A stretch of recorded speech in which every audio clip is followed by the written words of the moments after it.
Okay, I'm gonna try to make a video. Here's hoping.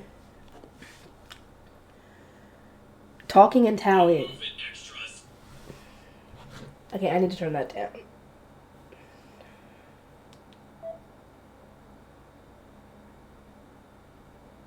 There we go. Sorry, my notification went off. I was like, what the fuck?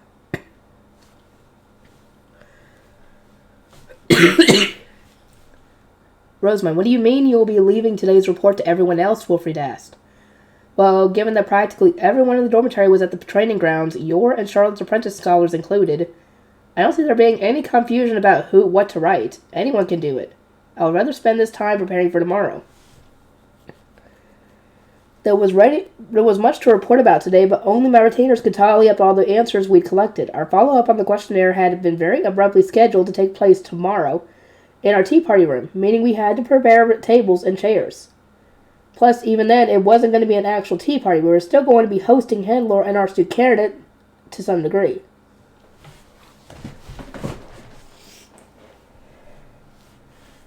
You may inform our father that I will write to him the day after tomorrow, I continued, and that my letter will be regarding our joint research with Dunkelfelder. I entrust the more urgent report to all of you. After assigning my attendants to prepare the tea party room, I went over the procedure for tallying the answers with Lenore, Judith, and my apprentice scholars. Is that my sister doing scholar work? Came an exclamation. I can't believe it.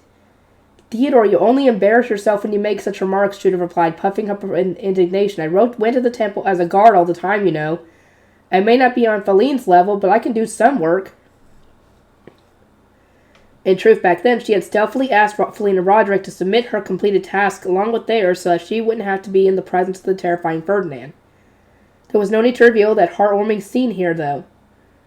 After all, she's finally getting Theodore to look at her with respect. I need to help her protect her big sister pride. Lady Rosamund's guard knights help with paperwork at the temple, Lenore said. Matthias, Lorenz, you will need to do the same when spring comes, whether you want to or not. You may use this opportunity to observe the process while guarding us.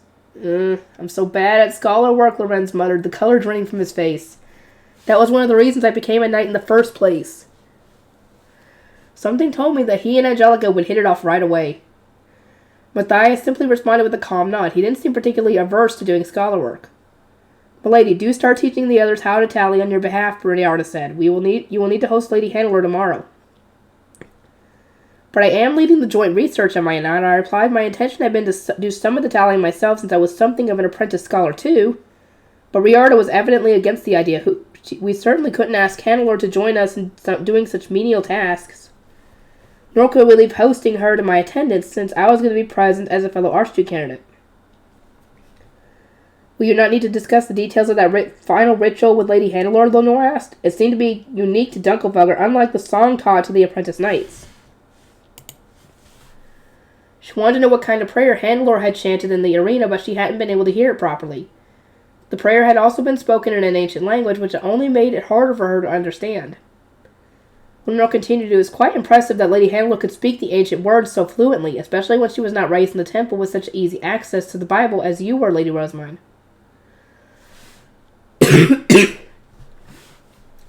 I nodded along with her praise, at which point Leto held out a sheet of paper, listing tomorrow's topics of conversation. Their history book was thick and old, as we all saw, she noted, giggling to herself. I am sure that Dunkelfelder is filled with such ancient documents. Perhaps you could consult them about what? It will be a thrilling topic for you two bookworms. That is a wonderful idea, Lazletta. I had just been made aware of what she had actually meant by that statement. Leave the tallying work to your scholars and gather intelligence that only an Archduke candidate can obtain. It really was a wise suggestion, so I nodded my assent. It was coming up on 2:30 bell when we finished preparing the tea party room. We had secured space for the scholars to work, as well as a separate table at which Hannelore and I could talk. I had ensured that we had plenty of cookies, since they were easy to grab and eat, while my attendants were prepared to pour tea at any time. The ringing of a bell prompted Grisha to open the door, allowing a group of Dunkelfelder students to enter. Leading them was Hannelore. Good day, Lady Rosamund. I thank you ever so much for hosting us. Good day, Lady Hannelore. We should be the ones thanking Dunkelfelder for assisting us. I thank you ever so much for everything. Brunhilde guided Handler and her retainers to a table where tea had already been served, while Gracia guided the apprentice scholars to the table where the tallying was being done. Lady Rosemary, we have this from Lady Clarissa, Gracia said upon her return, presenting me with a thick letter. It is for Hartmut and describes yesterday's ritual. I nodded. Check its contents and send it straight to Ehrenfest, if you would. As you will.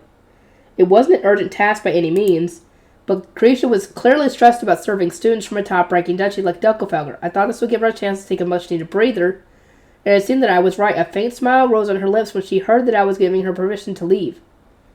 And now then came Feline's voice. Allow me to explain how to do the tallying. Everyone was listening to her intently. As we watched the apprentice scholars work, I sipped the tea that Brunhilde had poured for me, then bit into one of the cookies, demonstrating that they were safe for the handler to eat. Feline was positively blazing through the answer sheet, working much faster than any of Dunkelfelder's apprentice scholars. Clarissa was watching her all the while, wearing an amusing look of surprise.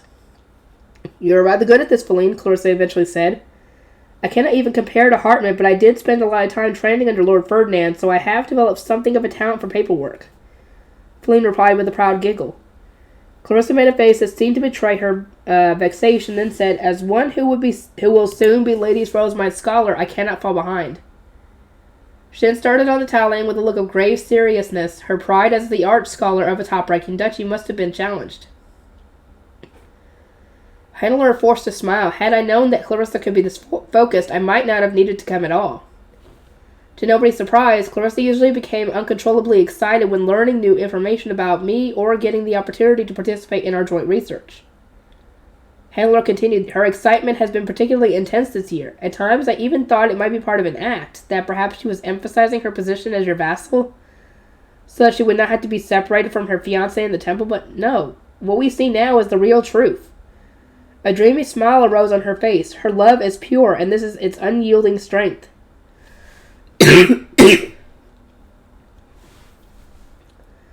One of the attendants behind Handler sighed. Milady, I do not imagine Clarissa is considering things that deeply.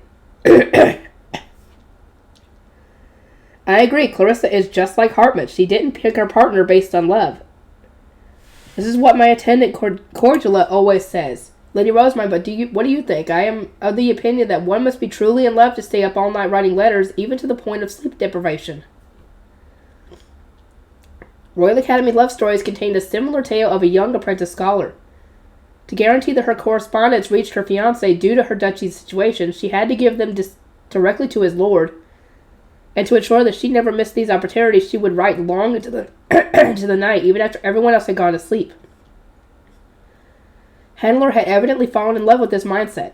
I pray with all my heart that Clarissa's affections are rewarded and that she is forever bound to her one true love, Handler concluded. It's cute that she suggests supporting them so innocently.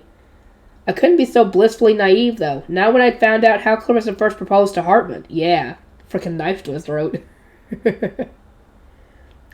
I certainly agree that they were suitable for one another, but true love didn't even factor into it. Not in your mindset, but maybe, who knows. The attendant named Cordula moved a few sweets onto a plate and then poured some fresh tea for her lady. Handler sipped it calmly, then changed the subject. Ehrenfest's apprentice scholars truly are skilled. They aren't at all inferior to our own. I thank you ever so much for your praise, I said. Feline wasn't the only one demonstrating her skills. Roderick and Lenore were doing an excellent job as well. Judith and Mariella were fumbling a bit since they still weren't used to the paperwork, but they were still putting up a good fight against Dunkelfelder's apprentice scholars, who are completely unaccustomed to this new tallying system. Though it does seem that some of your guard knights are among them as well, Handler continued in a troubled voice. She had most likely recognized Judith and Lenore, considering the frequency with which they accompanied me to tea parties. Indeed, I said with a smile and nod. Our guide knights assist with paperwork in the temple, so they are perfectly capable of assisting us here when the need arises. To my knowledge, Clarissa is an apprentice scholar who can perform the duties of a guard knight. Perhaps it would be best to view this as a similar occurrence? Similar to a scholar of the sword, Handler muttered, uncertain. A knight of the quill, then. Perhaps. Clarissa had said that most Dunkelfelderians wanted to be knights. As such, while the duchy had many scholars of the sword, there were no knights of the quill. As Handler had so aptly described it, the situation was quite the opposite among my retainers, with most of my guards also carrying out scholar work under Daniel. Lady Handler, I said, I wish to ask you a few questions about the ritual you performed yesterday. What manner of questions? Lord Lestalot mentioned that the staff you used belonged to Verfurimer, the goddess of oceans. I must confess it was my first time hearing of that particular divine instrument. Can you tell me more about it? Our duchies archduke care to see the odd presented during rituals, and we learn to make it ourselves. However, while we describe it as Verfurimer's divine instrument, I cannot say whether that is accurate. The spell we use to morph our staffs is the same as the one taught in the night course for creating normal staves. In short, like Lestalot, she didn't know much beyond that. I remember hearing the crashing of waves as you swung the staff, so I do believe it belongs to Verfurimer, I said. Would it be right to say that Dunkelfagerians have been morphing their staffs without knowing that they are creating a divine instrument? By the crashing of waves, are you referring to the abrupt sound that started during the ritual, Handler asked? It was my first time hearing it, and I was unaware of what it was at the time, but do you mean to say it has a connection to the goddess of oceans? Dunkelfelder is a landlocked duchy, so I must express my doubts. According to Handler, on no other occasions had the ritual returned any blessings, and what I had interpreted as a sound of waves was to her a bizarre and unpleasant noise. She wanted to know the reason for this strange occurrence more than anyone. Lady Handler, could you perhaps repeat what you said at the time, I asked? I might be able to deduce which god you were praying to. Certainly. Hearing the prayer only confirmed my suspicions. The ritual was for offering mana to the goddess of oceans. There was information about this ritual in one of the ivory slates in the underground archive we visited the other day, I said. Its purpose is to dispel extreme heat, but given what happened yesterday, we can conclude that the mana offered also provides a calming effect. Perhaps its cooling properties apply to more than just actual temperatures? Could we have used this ritual to steal a Reisfalk egg without the risk of Mount Lowenberg erupting? Possibly. As I pondered that question, Hannelore muttered about wanting to go back to the archive to check that slate.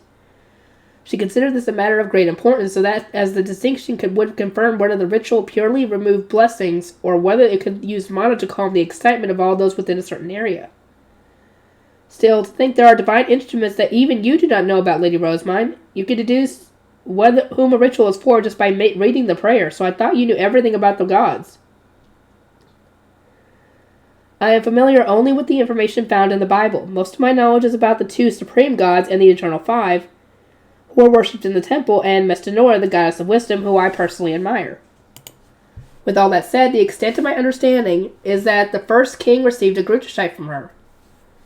There were a ton of subordinate gods, but the Bible didn't list their divine instruments or anything like that. Instead, it focused on the two supreme gods and the 5 primary gods. In that case, perhaps you will learn something new from the Dunkelfugger book I decided to bring to this Bookworm tea party, Handler said with a small, happy smile. It is no collection of stories about gods not discussed in the Bible. Some of them may have been added by later generations without oversight, but there is also one about Mestinora. I expect that someone as well informed on divine matters as you will enjoy them. Why, I greatly look forward to it. My excitement was through the roof. I would read any and all books that were bestowed upon me. Lady Rosemine, the tallying is done, Feline announced as she handed me the results. A quick look revealed that the apprentice knights who had earned divine protections were overwhelmingly from Dunkelfugger, and most of said protections were from fighting-type gods. So each year, only a few students received none at all, I commented. This explains why Dunkelfugger received special treatment from the professors during the ceremony for obtaining divine protections. Here in the Royal Academy, news of a student from Dunkelfugger receiving multiple divine protections, or the divine protection of a god whose element they did not possess, was considered anything but interesting. Ehrenfester received so much attention for accomplishing the unexpected, but it seemed strange to me that nobody had looked into the duchy where this was a regular occurrence before now. Though I suppose my attempts to investigate would soon deteriorate into non-stop dinner talk. Dinner was an essential part of our joint research. Perhaps the other duchies had chosen not to broach the subject because they knew what it would entail. Probably. That said, I wonder how many apprentice scholars in attendance received divine protections, I muttered. It had only been intended as a passing remark, but Handler actually replied. Our scholars of the sword and attendants received divine protections as well, so I expect we contribute to the total number more than any other duchy. Now, I wanted to know even more about Dunkelfelger's internal affairs. Just how many other scholars in attendance had divine protections from finding-type gods?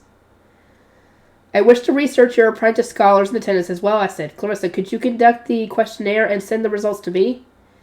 Is this a job for me specifically? Understood. I will pour my heart and soul into this task so that I may be even the slightest use to you, Clarissa declared, clenching her fists gleefully. I told Roderick to give her the paper she would need. Looking at the results here, the apprentice knights of other duchies really did not receive many divine protections, I observed. And 70% of those who did are from Dunkelfelger. This was an enormous disparity, even when one accounted for Dunkelfelger being a greater duchy with more apprentice knights than an average. Incidentally, not a single person from Ehrenfest had received the divine protection of a fighting-type god. I can only assume this was because the apprentice knights hadn't taken the song and dance seriously, which was understandable, as they hadn't understood their purpose, and because my blessings had stripped them of their need to pray to the gods. In effect, all those blessings I gave for akin to me helping them, or babying them, that's no good. I needed to have the apprentice knights pray more so that they could obtain divine protections through their own power. They could learn a lot from Feline, who had even obtained protections outside her element. Lady Rosemine, we have not been offering our mana when performing the ritual, Handler said. Should we have still received protection for it? Their most recent performance had returned significant blessings because of all the mana I donated through Leidenschaft's spear, but that wasn't what happened normally. Those from Dunkelfelger hadn't offered their mana during the ritual, and no blessings had rained down on them after it. The ritual is essentially a large-scale prayer, I said, and you were using a staff transformed into a spear, so perhaps some mana was provided inadvertently. This seems even more likely when you consider that the divine protections most Dunkelfelgers receive were from the gods named in the prayer. It was entirely possible that they had been making offerings to the gods even without the expected blessings to provide it, or prove it. Furthermore, I continued, as the rituals are performed before and after dinner, it may be that playing more often makes one more likely to receive the divine protections. This data here shows that the apprentice knights who obtained protections from multiple subordinates also participated in many games. My conclusions weren't immediately apparent from the numerical results we'd gathered, so we would probably want to make a graph of some sort for when it came time for our presentation. As I considered which was the best way to display our data, Handler spoke up timidly.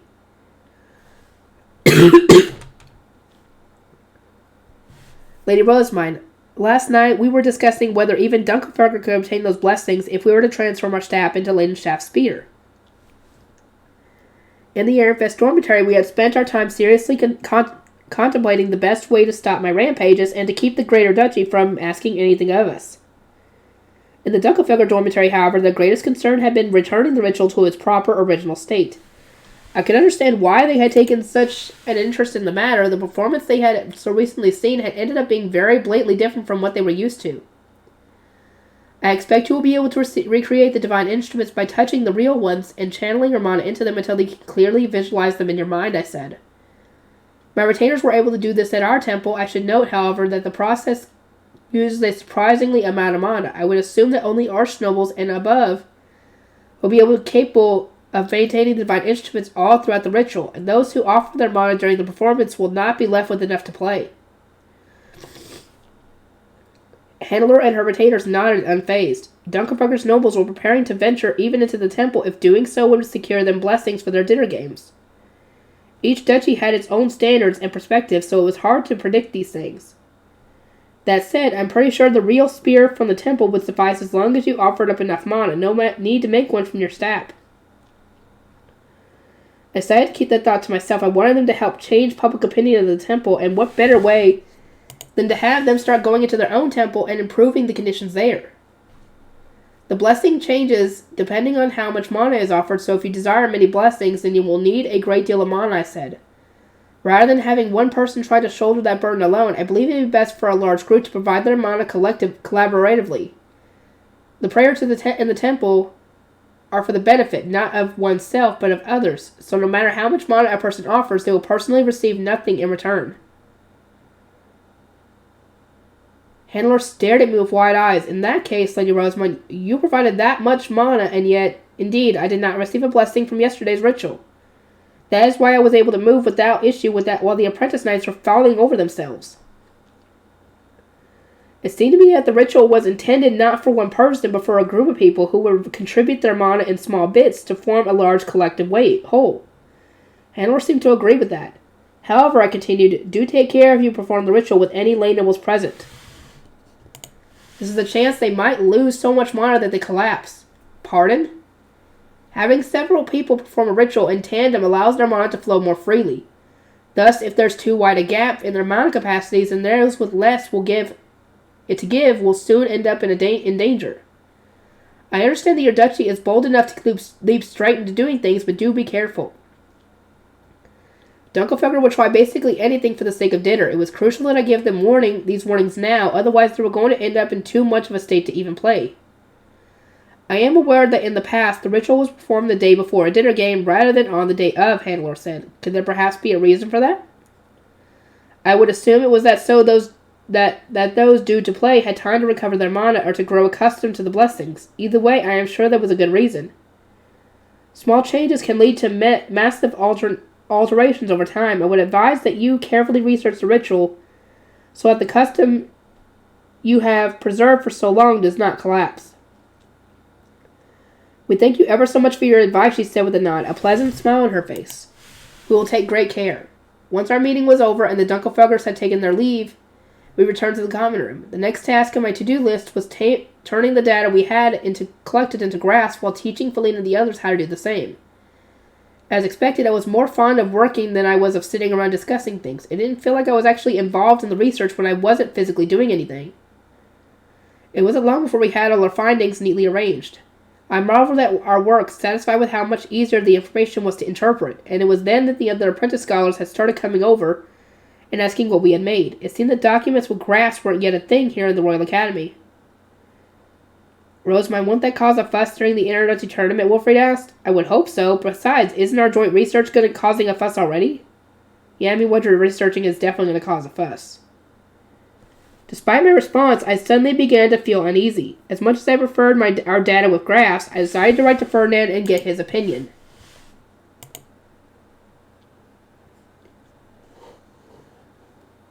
Can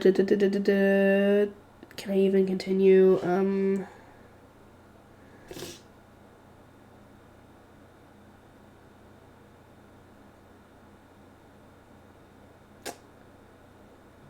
I think I'm going to end this one off. You guys know how my voice is doing right now.